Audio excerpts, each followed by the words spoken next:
নমস্কার বন্ধুরা, আমি অপু আর আনন্দের ছাদ বাগানে আপনাদের সবাইকে সবুজ অভিনন্দন। বন্ধুরা, আজকে আমরা জেনে নেব খুব সহজ পদ্ধতিতে কি করে আমরা আমাদের ছাদেতে ওয়াটার লিলি করতে পারি। দেখো, ওয়াটার লিলি লাগাবার কিন্তু পার্টিকুলারলি কোনো সময় নেই, তুমি সারা বছর কিন্তু একে প্রতিস্থাপন করতে পারো। কিন্তু তার জন্য সবথেকে বেশি দরকার যেটা, সেটা হচ্ছে খুব ভালো মানের পাঁক। এবার দেখো, আমরা পাঁক কিন্তু সবসময় পেয়ে উঠি না, বিশেষ করে শহর অঞ্চলের লোকেরা কিন্তু পাঁক একেবারেই আমরা পাই না। আর যদিও বা আমরা কোনো জায়গা থেকে পাঁক জোগাড় করি, সে পাঁক কিন্তু ভালো নয়। কারণ হচ্ছে, এ সমস্ত পুকুরে মানুষের মলমূত্র ত্যাগ করে, সেই সমস্ত পুকুরের পাঁক কিন্তু না ব্যবহার করাই ভালো। আমরা কিন্তু বাড়িতেও কিন্তু আর্টিফিশিয়ালভাবে পাঁক তৈরি করে নিতে পারি। আর কত সহজ পদ্ধতিতে আমরা আমাদের বাড়িতে ছাদেতেই কিন্তু পাঁক তৈরি করে নিতে পারি, আজকে আমি তোমাদেরকে দেখাবো। এবং সেই পাঁকটা কিন্তু সবথেকে ভালো উচ্চমানের পাঁক তৈরি হবে। যেহেতু এটা পাঁকে হয়, আমাদের পাঁক কিন্তু অবশ্যই লাগবে। কিভাবে তৈরি করছি তোমরা বিষয়টা ভালো করে দেখো। প্রথমে আমাদেরকে একটা এরকম গামলা নিয়ে নিতে হবে। দেখো, এরকম একটা গামলা নিয়ে নিতে হবে। আমরা এরকম গামলা প্লাস্টিকেরও নিতে পারি, এরকম গামলা আমরা মাটিরও নিতে পারি, যেটা গরুর খাবার দেয় মাজলাও নিতে পারি। যে কোনো একটা আমরা পাত্র নিয়ে নিতে পারি ওয়াটার লিলির জন্য। এরপর আমাদের কি করতে হবে? এরপর আমাদের করতে হবে যেটা, সেটা হচ্ছে আমাদের 250 গ্রামের মতন শুকনো গাছের পাতা নিতে হবে। 250 গ্রামের মতন কাঁচা পাতা নিতে হবে। কাঁচা পাতা মানে গাছের যে একদম এরকম টাটকা পাতা, এরকম টাটকা পাতা নিতে হবে। তাহলে 250 গ্রাম আমরা নেব শুকনো পাতা, 250 গ্রাম নেব কাঁচা পাতা। হয়ে গেল। এই পাতাগুলোকে প্রথমে আমি কি করেছি দেখো, শুকনো পাতাটাকে আগে ভালো করে সুন্দর করে বিছিয়ে দিয়েছি। তার উপরে কি করেছি, তার উপরে আমি কাঁচা পাতাগুলোকে বিছিয়ে দিয়েছি। হয়ে গেল। এই টবের জন্য, মানে এত বড় টবের জন্য 1.5 থেকে 2 কিলো যে কোনো কম্পোস্ট তুমি ব্যবহার করতে পারো। সেটা ভার্মি কম্পোস্ট হতে পারে, সেটা পাতা পচা সার হতে পারে, অথবা সেটা কিচেন কম্পোস্ট হতে পারে বা গোবর সার হতে পারে। যে কোনো কম্পোস্ট হতে পারে, কোনো অসুবিধা নেই। তাহলে 1.5 থেকে 2 কিলো আমরা কি করব, আস্তে আস্তে বিছিয়ে দেবো পাতাগুলোর ওপরে। দেওয়ার পর আমরা কি করব, 200 গ্রাম মতন সর্ষে খোল গুঁড়ো, 200 গ্রামের মতন সর্ষে খোল গুঁড়ো আমরা ভালো করে আস্তে আস্তে ছড়িয়ে দেবো ওর ওপরে। দেওয়ার পর আমরা কি করব, এক মুঠো, হাতের 1 মুঠোর মতন হাড়ের গুঁড়ো ভালো করে ওর মধ্যে ছড়িয়ে দেবো। দেওয়া হয়ে গেল। দেওয়ার পর আমরা কি করব, অল্প একটু 2 থেকে 3 চামচ পটাশ আস্তে আস্তে আমরা এর উপর দিয়ে দেবো। আস্তে আস্তে সব কিন্তু আমরা লেয়ার বাই লেয়ার তৈরি করব। যদি মনে করো তোমার কাছে পটাশ না থেকে থাকে, তুমি সেখানে কলার খোসা ব্যবহার করতে পারো বা কলার খোসার গুঁড়োও ব্যবহার করতে পারো, তাতেও কিন্তু কোনো অসুবিধা হবে না। দেওয়া হয়ে গেল। সম্পূর্ণ জিনিসটা দেওয়ার পর তোমাদের কি করতে হবে, ওপর থেকে মাটির একটা লেয়ার করতে হবে। মাটির লেয়ারটা অন্তত 2 থেকে 3 ইঞ্চি পুরু হতে হবে। 2 থেকে 3 ইঞ্চি পুরু হতে হবে, এটা কিন্তু খেয়াল রাখবে। কারণ হচ্ছে, এই মাটিটাই কিন্তু সমস্ত জিনিসটাকে চাপানের কাজ করবে। মানে তুমি যদি শুকনো পাতার উপরে জল দাও, তাহলে কিন্তু জল দিলেই সঙ্গে সঙ্গে পাতাটা ভেসে চলে আসবে। পাতাটা যদি ওপর দিকে ভেসে চলে আসে, তাহলে কিন্তু তোমার পরিশ্রমটা সম্পূর্ণ বেকার হয়ে যাবে। সেই জন্য সবসময় খুব ভালো করে পরপর পরপর সাজিয়ে, লেয়ার বাই লেয়ার সাজিয়ে তার উপরে তুমি মাটিটা দিলে। মাটিটা দেওয়ার পর তুমি কী করবে, জল দেবে। ভালো করে জল দিয়ে ভিজিয়ে রাখবে। দেখো, আমি জল দিয়ে ভিজিয়ে রেখেছিলাম, খুব ভালো করে দেখো ভিজে গেছে আমার মাটিটা। আমি তৈরি করে রেখেছি মাটিটা, কিন্তু তোমাদেরকে দেখানোর জন্য আমি জলটা শুকিয়ে গেছে, তারপরে আমি আর দ্বিতীয়বার জল দিইনি, অল্প জল দিয়ে তৈরি করে রেখেছিলাম। ঠিক এই প্রসেসে আমরা যদি 10 থেকে 15 দিনের মতন যদি আমরা মাটিটাকে রেখে দিতে পারি, তাহলে কিন্তু সম্পূর্ণ জৈব খাবারগুলো খুব ভালো করে কিন্তু আমাদের তৈরি হয়ে যাবে। এরপর আমরা যখন ওয়াটার লিলি বসাবো, তখন কিন্তু আমাদের কোনো অসুবিধা হবে না।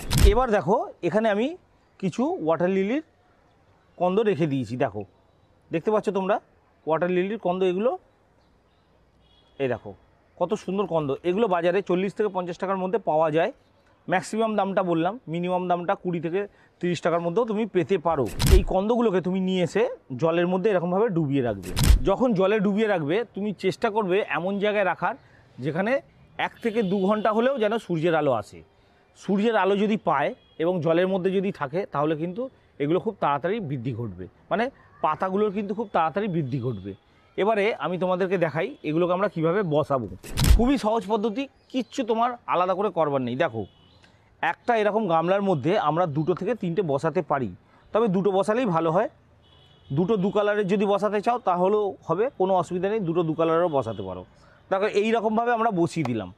এরপর আমরা কি করব, শুধু জল দিয়ে গামলাটা এতটা ভর্তি করে দেবো। এরপর আমরা জল দিয়ে দেবো।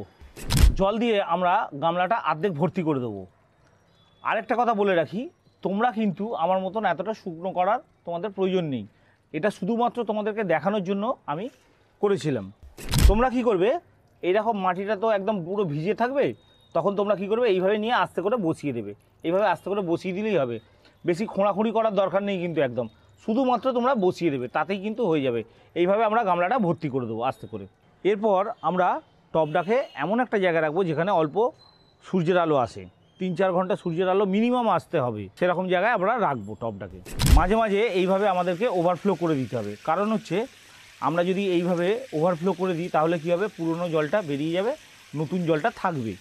মাঝে মাঝে এরকম করে দিতে হবে, এতে মশারও উৎপাত একেবারেই হবে না। এরপর আমাদের কয়েকটা কাজ করতে হবে, যেটা হচ্ছে দেখো, তোমরা দেখলে বুঝতে পারবে এখানে কিন্তু আমাদের পাতার মধ্যে কিন্তু আক্রমণ হচ্ছে। কিসের আক্রমণ হচ্ছে বলো তো?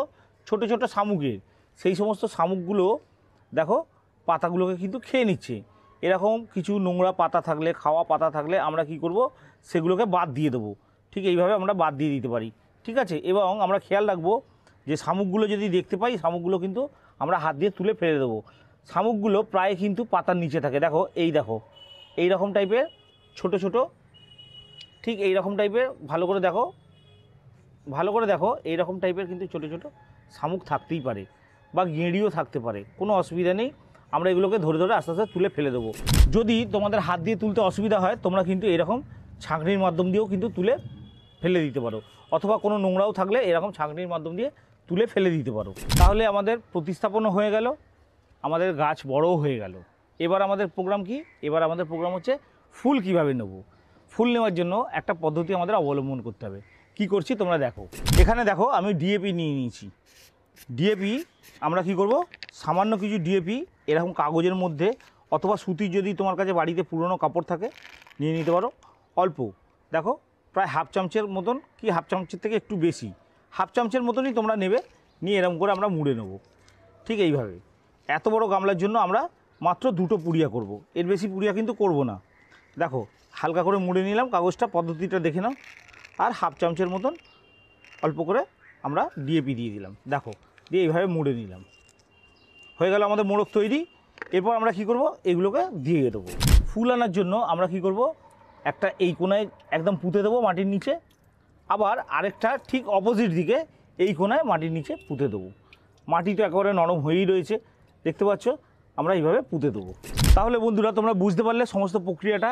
এরপর আমি তোমাদেরকে কিছু কিছু কথা বলে দিই, যেগুলো তোমাদেরকে কিন্তু মনে রাখতেই হবে। দেখো জলের ব্যাপারটা তোমাদেরকে বলে দিলাম। জলের ব্যাপারটা তোমরা মাঝে মাঝে ওভারফ্লো করে দিতে পারো, তাহলে মশামাছিও হবে না। আর তার সাথে সাথে তোমার জলের মধ্যে কোনো যদি পুরনো পাতা পচে গিয়ে থাকে সেটাও বেরিয়ে যাবে। এবার আরেকটা কথা আছে, তোমরা চাইলে কিন্তু এর মধ্যে ছোটো ছোটো গাপ্পি মাছ বা যে কোনো ছোটো ছোটো মাছ তোমরা কিন্তু এর মধ্যে ছেড়ে দিতে পারো, তাহলে কিন্তু মশার কোনো উপদ্রব হবে না। এটা গেল জলের ব্যাপারটা। এরপরে বলি আলোর ব্যাপারটা। আলোর ক্ষেত্রে হচ্ছে তোমাকে কিন্তু ফুল নিতে গেলে ফুল সানলাইটে কিন্তু গাছটাকে রাখতে হবে। ফুল সানলাইটে রাখলে গাছটার মধ্যে কিন্তু খুব ভালো ফ্লাওয়ারিং হবে। আর তোমরা দেখতে পাবে যে কত সুন্দর তোমাদের বাগানে কিন্তু এইরকম ফ্লাওয়ারিং হচ্ছে। খাবারের ব্যাপারটা তোমাদের যেরকম বললাম, প্রত্যেক 15 দিন ছাড়া আমরা 2টো করে পুড়িয়া এইভাবে দিয়ে দিতে পারি। ছোটো ছোটো 2টো পুড়িয়া দিয়ে দেবো, এটাই হয়ে গেল খাবার। আর আমাদের কিন্তু অন্য কোনো খাবার দেওয়ার কোনো প্রয়োজন নেই। এরপর আসছি রোগ পোকার ব্যাপারটা। রোগ পোকার ক্ষেত্রে দেখো সামান্য একটু ফাঙ্গাসের আক্রমণ হয়, পাতাগুলো দেখবে সাদা সাদা হয়ে যায়, সাদা সাদা একটা স্পট পড়ে যায়। তখন সেক্ষেত্রে তোমরা কি করবে, পাতাগুলোকে ভালো করে ওই জলের মধ্যেই ভালো করে চুবিয়ে ধুয়ে নিলেই কিন্তু সব পরিষ্কার।